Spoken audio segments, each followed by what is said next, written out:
Kan kelale.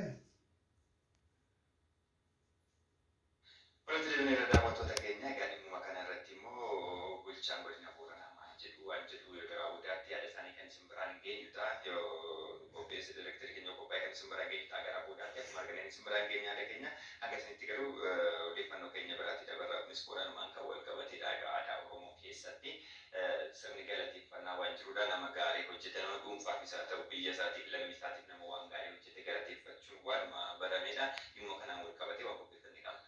Keessattuu dhimmi galateeffannaa sirna gadaa Oromoo keessatti ta'eewwan garaagaraa jiru. Sirni galateeffannaa immoo isa tokkodha. Sirna galateeffannaa kanaan wal qabatee namni hojii isaatti akka jajjabaatudha. Haala kamiin kan namni wal galateeffatu kan jirudha. Haalli illee kabaduudhaaf gahee guddaa kan taphatu sirna galateeffannaa kanaan kan kaafamu immoo kanaan wal qabatee nama adda isaa irratti xiixiidhaan dhahamee namni akkamitti namni ogummaa isaati kan inni bahatee hospitaaladha kan isaan warri Booranaa gara hawaasaatti imaluudhaan galatti sirna galateeffannaa kan isaan qopheessan. Jechuutti galatoomii jedhu kun gatii guddaa qaba waan raawwatteef fakkeenyaaf namni tokko hojii raawwatteef kaffaltii argachuu danda'a. Kaffaltii saniin alatti garuu galatoomii waan kana gooteef waan onnee irraa hojjette jechuudha bu'aa qaba. Kun immoo aadaa Oromoo keessatti waan beekamaadha waan bal'aadha. Egaa abbootiin gadaas nama rakkoo ati kaastee kanarras haasa'an dhahamee hakiimoonni hospitaala alaatiiwwan hawaasaatti argamu yaalii taasisanii fi namni kun hin du'a jedhamee ture lubbuun isaa oolee jira. Nama kana akka aadaa Oromootti morma qabatanii galatoomaa jedhanii hospitaala dhaqanii hakiimoota hojjettoota achitti nama kana lubbuu isaa baraaruudhaaf hojjetan galatoomaa jedhanii jiranii meeshaalee maal fakkaata waliin dhaabatu. Kan gosa lammii isaatiif toltuu oole galateeffachuu fi kan dabaa hojjete murtii abbaa gadaatiif dhiyeessanii adabuun aadaa Oromoo Booranaa ganamaa ta'u namootni ilmi ni du'aaf abdii irraa kutatan wal'aansa hospitaala dhuunfaa Alaatiyoon keessatti godhamee fi fayyuu isaatiin wal qabate sirna galateeffannaaf magaalaa hawaasaatti argaman himan. Manguddoonni kun dargaggoo Roobaa Shakee godina Booranaatti rasaasa lamaan kallacha isaarraa rukutamee du'aaf jireenya gidduutti ture hospitaala Alaatiyoon magaalaa hawaasaatti argamu fiduun wal'aansa akka argatu gochuu isaanii dubbatu. Dargaggoon Roobaa Shakee nama rasaasa lamaan kallacharra rukutamee suuriin dhangala'e reenfa firaa torba garagalchaniif qofa gara hospitaala Alaatiyoon kanatti qabatanii kan dhufan ta'us abdii yaala argatee ni fayya jedhu nama keenya tokko biratti illee kan hin turredha jedhu. Garuu hospitaala kana keessatti yaalii baqaqsanii hodhuu xiyyeeffannoo guddaan godhamaafii ture ji'a sadii booda fayyee namummaatti deebi'uun haadha manaa fi daa'imman isaa dabalatee fira fiixaa eenyummaa isaa addaan baafachuu dadhabee ture hunda beekuu isaatti gammachuu guddaan kan isaanitti dhagahame ta'uu sirna galateeffannaa kanatti argamuun wal duraa duubaan ibsan. Ismaan boona deemna jedhanii jiraatus duus achi du'aa mala asitti duu haan argedhe anummaan jechuudha. Abbummaa fudhadhee waaqa lubbuu harka qabadhee erginee yeroo sunitti surriin isaa kun tokkollee hin jiru mataan hin jiru bakka namni abdii waaqi wanta hin namni abdii irraa irratti hin jiru waaqi garuu akka carraa ta'e waaqis gargaarutti bakka gartee waaqis jireessutti hospitaala kana gorsee jechuun danda'a. Kanaafiyyuu hospitaala kana mana galateeffadha. Ittaansee doktariin cuftinuu namaaf hin dhimma.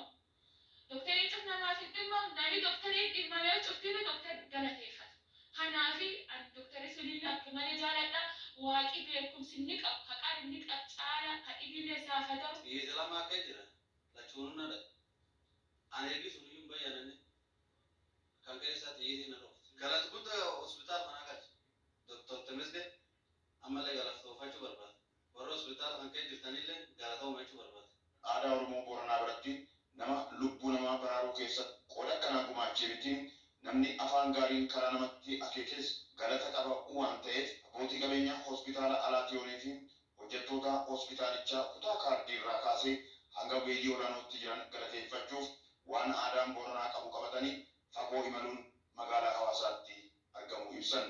Garaatiin Booranaa haaraa ilaatuudhaaf nam guyyaa tokko haaraan siirenne Booranii fa'aa guutii haaraan kennaaf. Guyyaa tokko nagaa dansaa si jalaa fuudhe Booranii fa'aa deemu. Akkan uffaandee mucaa fayyaa jallaan mucaa waaqa doktorii nu fayyisee waaqa waliin fayyisanii waaqillee nagala ta'umu doktoriillee nagala ta'umu galasuu baafannaa fi nu amma aana nurra dhumne godini keenya ayaabal ta'u bara aanaan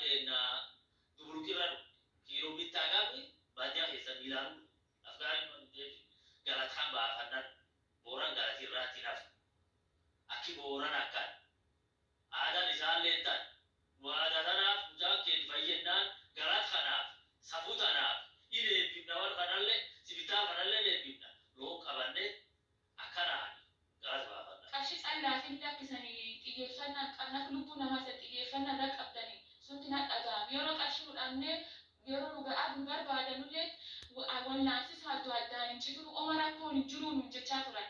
Oma rakkoon hin jiru inni callaa na yaada mo'ichaa nu eegachaa qarshii malee jechuudha. Isaati maal gannee nurra fuudhanii adda addaan hin citu waan barbaachisu kamiyyuu godhuu isaaniitiif ani akka malee galate. Guddoo san galateeffat, guddoo san jaalan horaa bula, kun isaan xixiqqaa. Manguddoonni Oromoo Arsii tajaajilaaf hospitaala Alaatiyoon dhufanii turanis akka carraa sirna galateeffannaa kanarratti argamu. Aadaan godinaalee Oromiyaa garaagaraa keessatti dagatamaa dhufe Oromoo Booranaa biratti yommuu calaqqisuun arguun kan isaan gammachiise ta'uu himan. Dhaloota kee keessatti waan nama gammachiisaa amantaa itti ta'e akka Oromootiittis waan argee jira. Innis maali? Boorana kan jedhu hangafa Oromooti. Jedhamee hima. Baareentu hangafa Oromooti. Booranii hima. Adda jatiyyaan arge qaqqabutu abbaa geeradhan. Maali yoo jedhe aadeffannaa akkanaa fayyaa namaatti galatoonfatanii baasii kana baasanii dhukaan taananii dhufuun kun galata guddaa jedheetiin isaa irratti gammada. Aadaa namaa adaan gada, aadaa ofii adaan gada, aadaa ofii adallee kabajanii qabanii jedhee isaanis galatoonfata. Isaan akkaataa itti nama keessummeessan haala hospitaala naannoo kana keessa hin jirreetiin nama keessummeessu isaanii argina. Maaliifuu amalli isaanii kompiitaraan kaardii miti wanti isaan namaa kennan. Kompiitaraan nama geggeessanii, kompiitaraan mallaqa namarraa fuudhanii, kompiitaraan damaa namaa kennanii, harkaawwanni nama kennan hin jiru. Doktora Kaambira yoo dhaqan Kaambira dhaabachuun hin jiru. Yuma san nama geggeessanii haalli isaa itti nama geggeessaniif haalli meeshaaleen isaanii teeknooloojiin guutamee hospitaala kana keessa argamu haala dansa. Haadha warraa fi abbaa warraa kan ta'an abbootiin qabeenya hospitaala Alaatiyoon maatiin boruu shakkee aadaan isaanii ganamaa isaan dirqisiisee karaa dheeraa imaluun horii kottee afurii fi uffannaan aadaa nuuf qabatanii dhufan ogeeyyii hospitaala isaanii qofaaf osoo hin ta'in ogeeyyii fayyaa biyyattii keessatti argaman hundaaf dhaamsa guddaa kan of keessaa qabudha jedhan. Baay'isnee gammadnee galatoomaa ennaa aadaan kun immoo baay'isee xiroodha. Namni waan godheef kennuun waan xiqqaa miti waan kun baay'isee galateeffannaa isaatiif ijoollee isaatiif biyyaafis namni hundumaaf iyyuu xiroodha waan xiru hojjechuu waan xiru dubbachuu namni immoo rakkatee irra dhufa malee waan biraadhaaf waan hin dhufnee fi dhukkubanii dhukkubsatanii waan dhufaniif immoo waanuma dandeenyu jiraaf gochuun waan xirudha. Bira jiran immoo baay'isanii hojii xiru hojjetu. Kanaafiyyuu jarri deebi'anii waan dhufaniif waan kanaaf jarri deebi'anii dhufanii waan xiru waan argataniif. እነሱን ሲያነሱ እንደነበረው የመጀመሪያ ዓላማችንና ሀሳባችን Akkuma manguddoonni Booranaa galateeffannaa aadaa isaaniitiin dura dhufuudhaan himaa turanitti kaayyoon guddaan hospitaala keenyaa dhukkubsataa tajaajila keenya barbaadee bira dhufuuf haala kennuudha. Kana gochaa turuu keenyaanis uummanni Booranaa aadaa isaa ganamaatiin jiraatu tajaajila keenyaatti kuufee galateeffachuu fi yeroo dhufu arguu caalaa wanni nama gammachiisu hin jiru. Galateeffannaan kun qofaaf osoo hin ta'in tajaajiltoota dhaabbilee mootummaa fi dhuunfaa keessan mata tajaajila kennaa Booran hundaaf dhaamsa guddaa kan qabudha. Carraa kanaan hojjettoota hospitaala keenyaa kutaa kaardiirraa hanga ogeeyyii olaanaatti jiraniin baga gammaddan jechuun barbaada.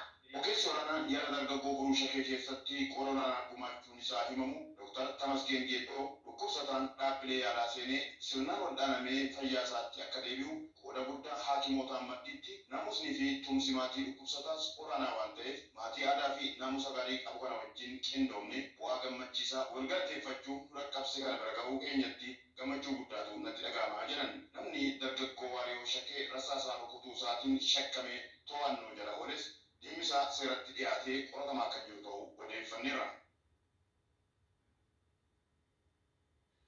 Namoonni gaggaafaa dubbatu aannan dhugee jedha yoo waa tokko gammaduu kanaafiyyuu gara Booranaatti mallee aannan dhugee irra isin jenna kabajamtoota hordoftoota keenya qophii kanarraatii waan bal'aa akkasiin hubattanii keessattuu sirni gadaamuu akkam sirna boonsaa akka ta'edha kan isin hubattaniitti jirtanii sirmaayyuu sirnoota dhimma namummaadhaan wal qabatee hojii hojjetaman hojii gaarii ta'udha. Namni qabeenya isaaf yookiin immoo mindaa nyaachuudhaaf namoonni hojii hojii ni hojjetu gama ogummaadhaani. Haa ta'utii garuu ogummaa keenya qofa ba'an namoo dhimmi namummaa yeroo hojii keenya hojjennu kan ogummaa keenya dhimmi namummaa nu yaachisa kan jedhu gaaffii keessadha kan inni jiru. Gara hospitaala iddoo garaagaraa yoo deemte ogeessonni hunda isaa hubaatu gara ogeessonni muraasni yeroo isaan hojii isaanii sirnaan hin ba'annetu mul'ata. Haa ta'utii garuu hamuma warra hin baane jiran immoo warra sirnaan ba'atanis ni jiru. Booran immoo keessumattuu aadaa galateeffannaa guddaa ta'uusaadha kan inni agarsiiseetii jiru. Galateeffannaan immoo birrii caalaa hammam akka inni nama gammachiisudha kan namatti agarsiisu jechuudha. Egaa maanguddoonni kun aanaa Dubulluq irraa ka'anii miilaan deemanii horii miilaan furii oofanii uffata aadaa kabaja hospitaala sanaaf malu qabatanii kiiloomeetira hedduu deemaniiti kan isaan magaalaa Hawaasaa ga'anii. Kuni kan agarsiisu akkuma maanguddoonni kun jedhan galatoomi jechaan gatii guddaa qaba. Galatoomi jechuun gatii guddaadha kan inni qabu. Maaliif namni tokko waan inni si raawwateef galatoomu jettee tokkoffaa nama saniif beekamtii kenniteerta, kabaja kenniteerta. Lammaffaa immoo namni sun yeroo biraa hojii biraatiif akka qophaa'u yookaan immoo waan sana fakkaatu akka raawwatuuf karaa amanteertaaf waan ta'eefiyyuu egaa aadaa kana fakkaatu Oromoo birattiidha kan inni jiru. Maanguddootaanis galatoomaa jenna. Hospitaalichis haa galatoomu. Egaa wanni jiru baay'ee waan namatti toludha. Aadaan kana fakkaatu aadaa bareedaa kana kan namatti tolu keessayyuu iddoo biraatti isaa bal'atu. Hojiin hakimoota sanis fakkeenyummaan isaanii iddoo biraatti bal'atee baheessadha kan inni